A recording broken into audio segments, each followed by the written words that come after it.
Thank you, thank you. Anyway, I thought it was very interesting. I'm one of Phil's closest friends, and Betty Fanning said that he made buckets of money from the commercials. I never saw one bucket. But Phil getting his star today is in the Walk of Fame. It's so well deserved because, but it's ironic because Phil, he didn't want to be a star. When he was offered Saturday Night Live at first, he turned it down. And I said, why? He goes, I like my life. He was a writer, and he had a small house in Sherman Oaks. He goes, I don't want to be famous. But Joel Silver, the producer of like Lethal Weapon, all this, called him up and said, you're crazy, you got to do the show. And so he did it. But Phil, he was a star whenever he was wanted. I met him in the Groundlings, and we were all broke. He had a house, he had a car. He was the king of the Groundlings. He was the best improviser there. We'd sit at the bottom of the stage, and they'd call him up on stage, and we would just wait for him to say something. And it was always hilarious and always not what you expected and brilliant. And I said, Phil, you're the only guy I know, you and Jim Carrey, you can change your face and look like whoever you're playing, but without any makeup. And it's amazing. And then he just said, oh yeah, that's because I'm Mr. Potato Head. And he could impersonate anybody. And one of the characters of Groundlings he did was a German talk show host who did the impressions of John Wayne and Jack Benny in German. And he could do any accent, any voice. He was a leading man when he did Chick Hazard. He was a character actor. And he was such a big star at the Groundlings. When I first met him, he said I could understudy a play he was doing in Chick Hazard, which helped me get in the Groundlings. So I was forever grateful. But I remember he knew who I was. I couldn't believe it. And he left, and I thought, oh my God, Phil Hartman just spoke to me.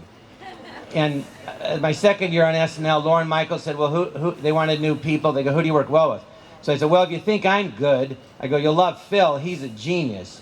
And, we were always fighting to be on the show for sketches. It's very competitive. But Phil was be like 8 to 10 sketches. He's the only guy complaining. He goes, I'm in too much. I can't do it. Because he could just play anything. So he was almost literally in every single... Excuse me, I'm talking. He was almost in every sketch there was. Also, besides being an artist, he was also he became a pilot. He bought his own plane. He was a sailor. But he was like a captain. He could take you out on his boat.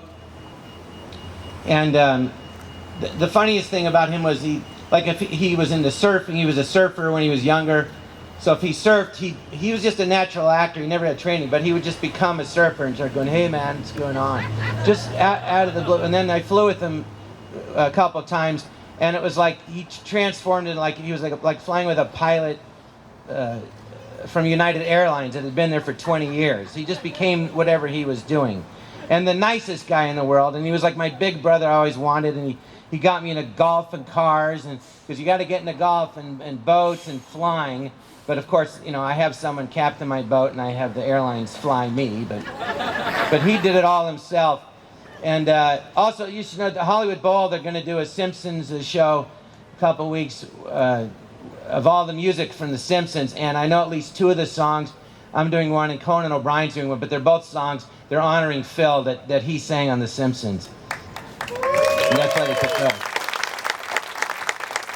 So I just want to finish with a quick story about Phil's sense of humor.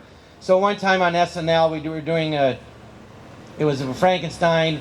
He was Frankenstein, and Kevin Nealon was Tarzan, and I was Tonto, and Nora Dunn at this Pat Stevens talk show. So anyway, we're all doing the show, and then all of a sudden Phil starts laughing. And the last thing you're supposed to do is break character. It's called, but he just started laughing out of the blue, and then he stopped.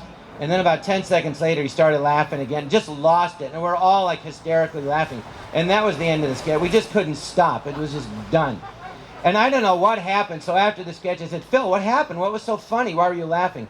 And he said, well, I was just sitting up there thinking how ridiculous we all looked. And I just started laughing. Because it was a talk show with Tarzan, Frankenstein, and Tonto. And he goes, I just thought it was so silly. And then I stopped laughing. And then I started thinking about how funny it must have looked to people who are watching this on TV, how funny it must have looked to them seeing Frankenstein just laugh. He goes, and I just lost it. But anyway, he was the best. And also, it's true, whatever cast, the Groundlings, the people here in News Radio, the Saturday Night Live, comedians are very competitive. But Phil is the only guy that they all loved him. They didn't like him, they loved him. And he was adored, and he was like the dad. And he was just just the best guy ever, and I'm just lucky I got to be friends with him, and this is a great honor, well deserved. Thank you. And his new manager, Mark Gervitz, there's a rumor going around that he isn't gay. I'd like to kill it right now. Thank you, Jon Lovitz.